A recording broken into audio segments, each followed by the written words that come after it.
Most people think that their fitness problem centers around a lack of discipline. But after coaching over 1,000 business owners, executives, and managers, what I've realized is actually something different. The people who struggle with taking care of their health consistently are actually leaking leadership.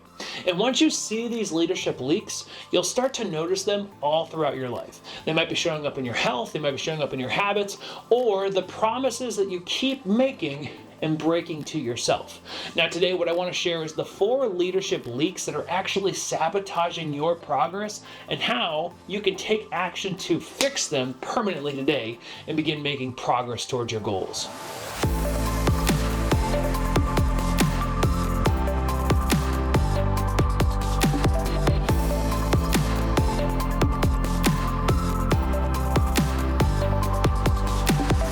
Now, for those of you who are new here, my name is Brian Pickowitz. I'm one of the head coaches and co-founders here at the Fitness Project, where for the last decade, we've helped over 1,000 business owners, executives, and managers go from burnt out, sluggish, struggling to take care of themselves, to becoming fit and healthy leaders, which means that they are showing up consistently to lead themselves.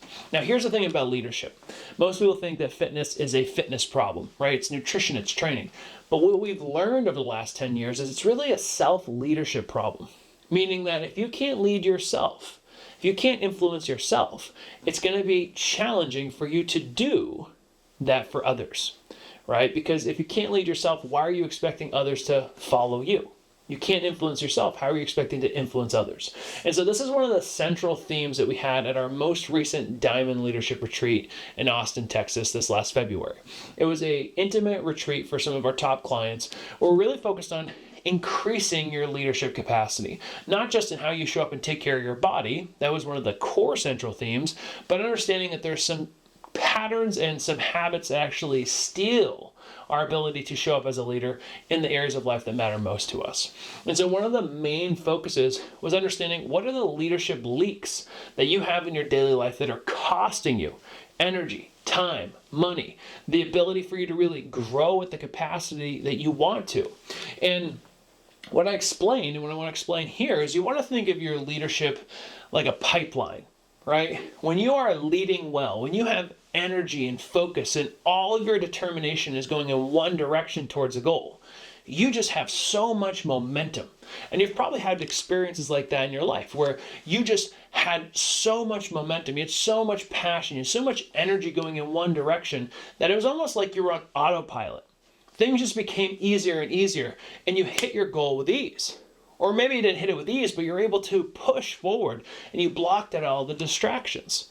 Now, if you compare that pipeline to what most people experience on a daily basis, there's these leaks that if you're not conscious of them, they will sabotage your ability to grow. They'll sabotage your ability to actually be consistent. And when you're talking about fitness and health, these 4 leadership leaks consistently show up, not just in how we're taking care of our body, but also how we're managing our emotions and how we're pushing ourselves to get to the next level. And so today I want to show you these 4 leadership leaks so you can start to identify them for yourself. And also I'm going to show you how you can work beyond them and have some new skill sets to really make sure that they stop showing up in your life. With that said, let's talk about leadership leak number 1. The first leadership leak is known as mood-based leadership. Now you can think of this as simply allowing your mood, your current state, to dictate your behaviors. Now as a leader, you have to be someone who shows up despite how you're feeling. And you've probably trained yourself to do that in your business or with your family. It doesn't matter what's going on, you know that you have a responsibility to your employees or to your customers or to your kids or your wife. And that's going to allow you to push through on the days where you don't really feel like it. But for so many people, we forget that with our health. We forget that with our fitness. I can't tell you the amount of people that tell us, oh my gosh, I just struggle with motivation, not feeling like it. And so when I don't feel like working out, I don't. And now there's no judgment because I understand there's a lot of reasons why you don't want to work out. You want to spend time with your spouse. You just had a long day. You haven't been able to come down from the stress and you only have this small pocket of time before you have to go back to work. So it's like, oh my gosh, do I really want to work out at 7 p.m.? The key here is understanding that if we remove the judgment, right? If we remove the judgment for why we're feeling the way we are, we get the opportunity to decide what we're going to do about it.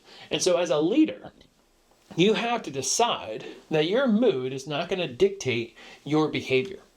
And the best way to do that is to, instead of focusing on getting motivated and feeling pumped up, focus on getting into action. I like to call this the 5-minute rule, which means that you, in those moments of stress or strain or where you just don't feel like showing up, you focus on the simple behavior that you can do that gets you into action. The way I look at motivation is the byproduct of 3 things.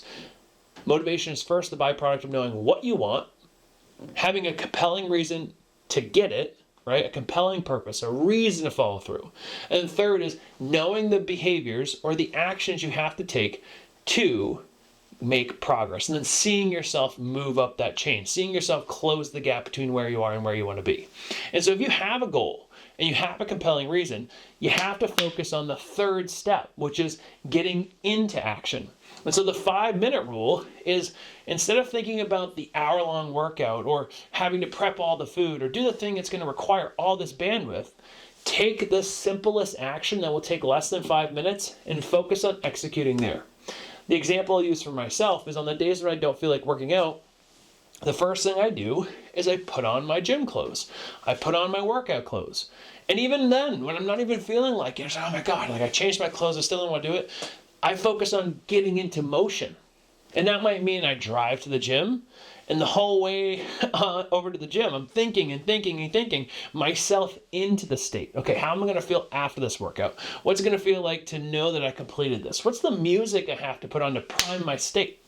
You have to start to think, how can I put myself in motion, and start to see that that's where you'll actually have motivation hit you. Researchers like Dr. Andrew Huberman talk about how movement changes our brain's chemistry. It starts to give us more dopamine, it starts to give us endorphins, starts to get us in that state where we want more of it. And so you can think of it this way. You don't have to wait for motivation to come.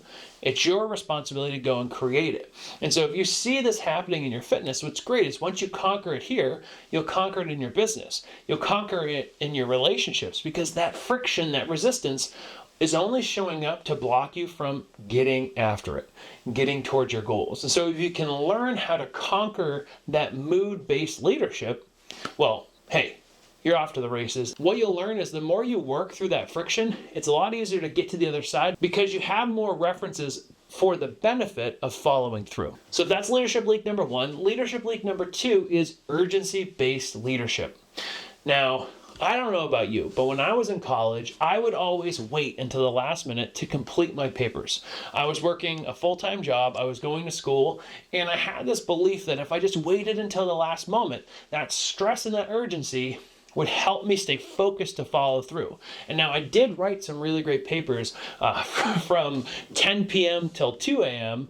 And I'm not proud to say that that's how I operate in that moment. But imagine if I used that same pattern in my everyday life for decades. I trained myself to see that, hey, I need urgency to get myself going. I need stress, I need strain, I need worry, I need a permanent deadline. And for a lot of people, they've conditioned themselves for so long to wait until urgency is there for them to take action. And why this is such a detrimental leak is because think about your health. If something is urgent, it's probably been a problem for a long time. And that's how most people train themselves to take care of their body. They wait for a health scare.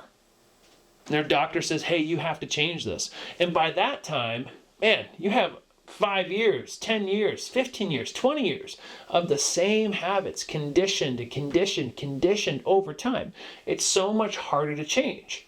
Or they wait until the vacation is only 6 weeks away or summer's 4 weeks away and like, oh my gosh, I got to do something. They see a photo, they see something that triggers them, and that's what they use to get into action. The problem is if you're always dependent on urgency to take action, what ends up happening is that once the urgency is gone, once the pain's been removed, once you hit the 10-pound or 15-pound goal, you start to drift.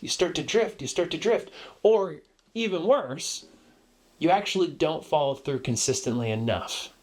And so you train yourself to see that I just can't accomplish this goal. I just can't follow through. I can't be consistent. And we have to learn to get out of that urgency response. And the way that we do that is by engaging with the boring, mundane parts of our day.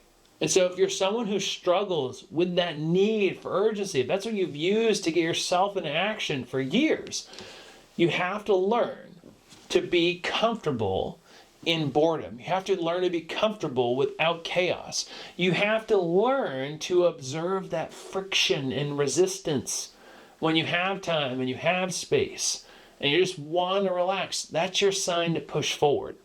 The author Stephen Pressfield in The War of Art labels this friction as resistance. And resistance shows up whenever we're about to grow. Now, that resistance might show up whenever you have to do something creative, right? Like maybe you're creating a podcast or you're creating a sales letter. You're doing something that requires your bandwidth. It might be when you have to go and work out and you're like, oh my gosh, but like I have plenty of time. And so you're pushing off. It might be in those moments where you know that it would be perfectly fine and easy to get up and go for a walk, but the resistance just wants you to stay on the couch and take it easy. Just wants you to relax. That's actually the friction point where you have to learn to push through. And so you do not have to break up with urgency permanently, but what you have to shift your thinking to is instead of focusing on what's urgent, I have to start focusing on what's important. Results-based thinking. What's my outcome? What's the most important thing I can do to get to that outcome? And how can I take action today to get closer to it? If you can train yourself to break up with urgency a bit and start prioritizing the results that you want and the most meaningful tasks to get there, what you'll realize is it doesn't require a whole lot of energy and bandwidth to move the needle forward. It just requires moving the needle forward inch by inch by inch, one day at a time. If you focus on those small changes and you learn to push past the resistance, you'll be on a whole new playing field, and what's even better is you'll be leading yourself well again. But ultimately, these two leaks collide with the third, which is we start to see an authority drift, which really means we stop trusting ourselves. So you can think about it this way. If you're someone who sets goals, right? You say, I'm going to lose 20 pounds. I'm going to get in shape. And then, I don't really feel like it. Oh my gosh, like I'm using urgency to get going. And then I see that because I'm using urgency to get going, I don't really execute that well. Your brain starts to build this story and narrative that you can't be trusted, that you aren't the kind of person who follows through. And you probably know that about yourself. If you have the story in your head that, I just always struggle with this and fitness is so hard and I can't follow through and I start and I stop, I always fall off the wagon, I just can't be consistent.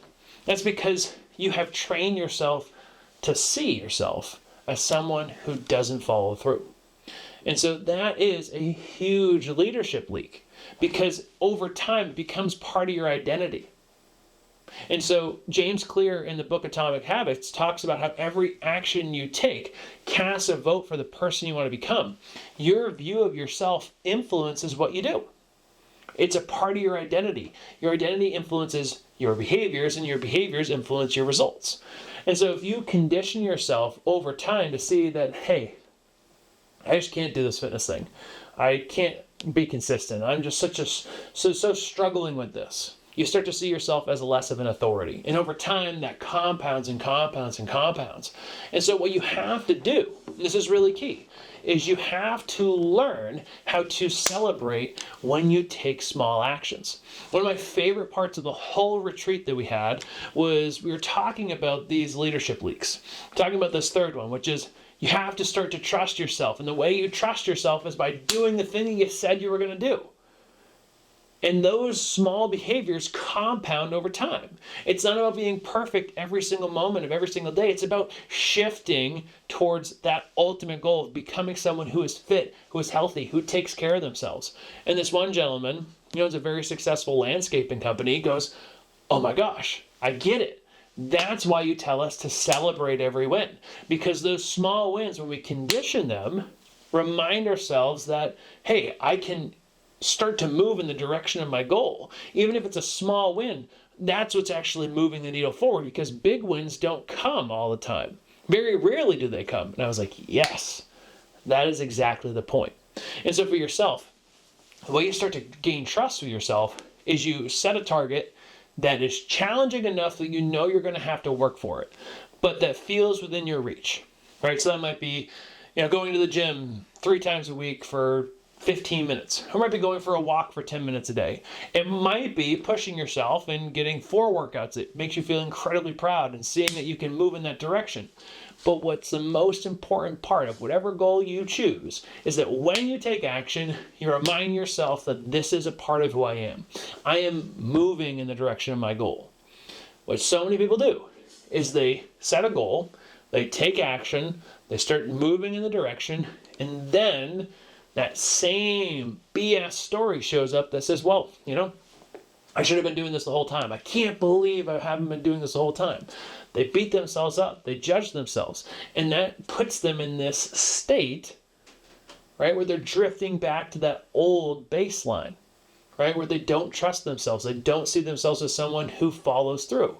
They judge themselves. And when you're in a state of judgment, you can't change. One of the things I like to tell our coaches is you can't influence someone from a position of judgment.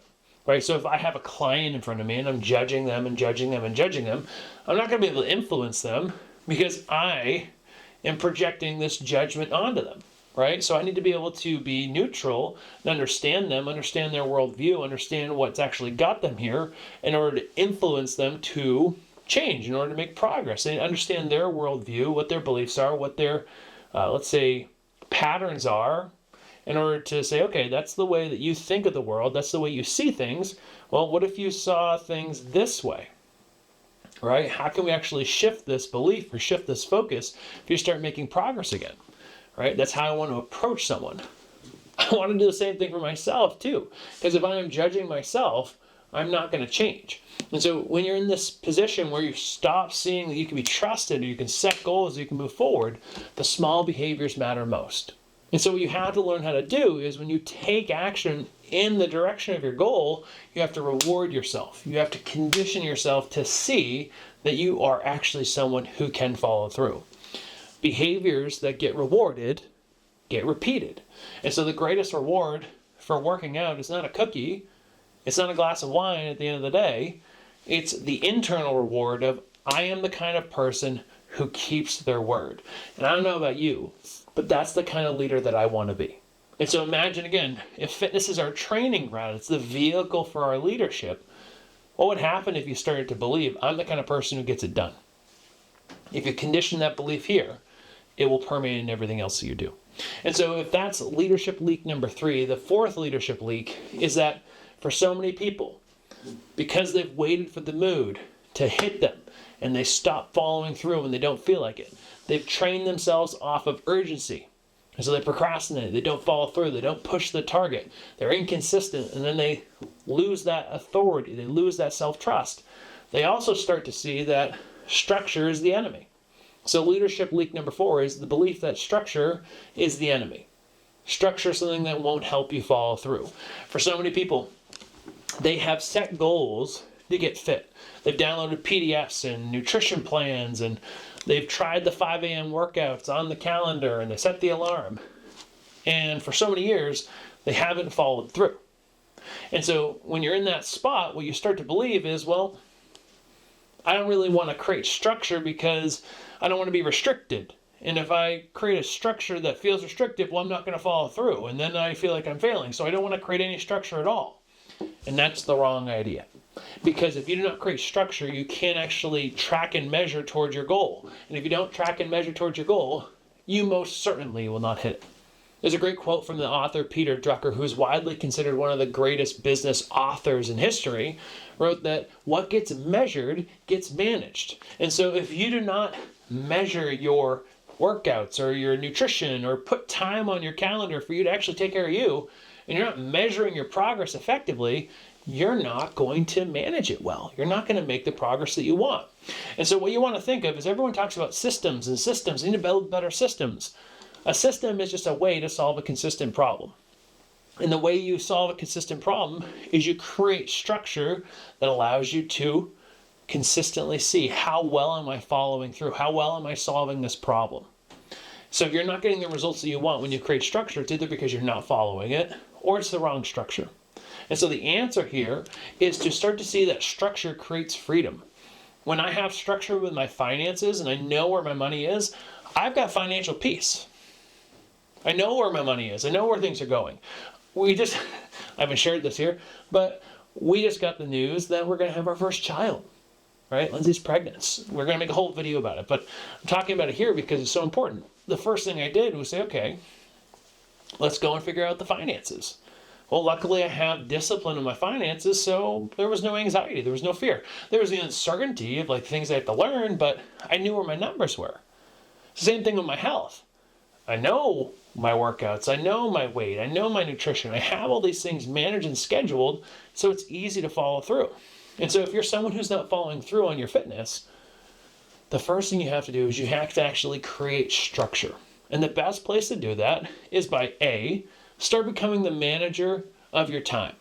Don't become the manager of tasks, become the manager of your time. And that's because for so many people, the reason why they don't work out is because they're not taking ownership of their time. So take ownership of your time. Start there. Create structure. The best way to create structure for your health is to put that time on your calendar. Put the time on your calendar to cook some meals. Put the time on your calendar to work out. Put time on your calendar to de-stress after a long day. Put it on your calendar. Treat it like an appointment with yourself. The second thing is get a plan that's tailored to you. Tailored to your body, tailored to your goals, tailored to your time. Stop downloading random plans and actually get a plan that's built for you. And third, consistently track and measure your progress. Have a habit for tracking your progress, whether that's progress photos or weighing in daily, so you can start to see the patterns. And if you're not getting the results that you want, change the system. Change your approach. Don't quit. Look for data, look for evidence, and then adjust. That's all you have to do. And that's a starting point to have the structure you need in order to make progress. So again, if you are struggling with your health right now, if you are not making consistent progress, it is not a fitness problem. It is a self-leadership problem. And if you can see these 4 leaks, these 4 leadership leaks, and start to appropriately address them, start to train yourself to take action despite how you're feeling, start to see that that friction and resistance is actually the thing you have to work through in order to become the person that you want to be. Start to see that, hey, every time I do what I said I was going to do, I gain my self-trust back. And then last, start to create structure to follow through so you can actually see yourself become that fit, healthy leader that you want to be.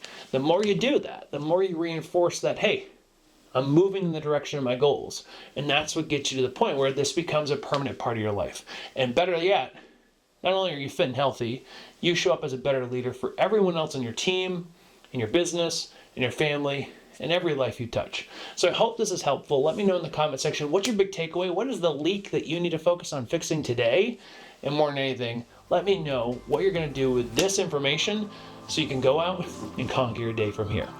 Cheers. Get after it. Talk to you soon.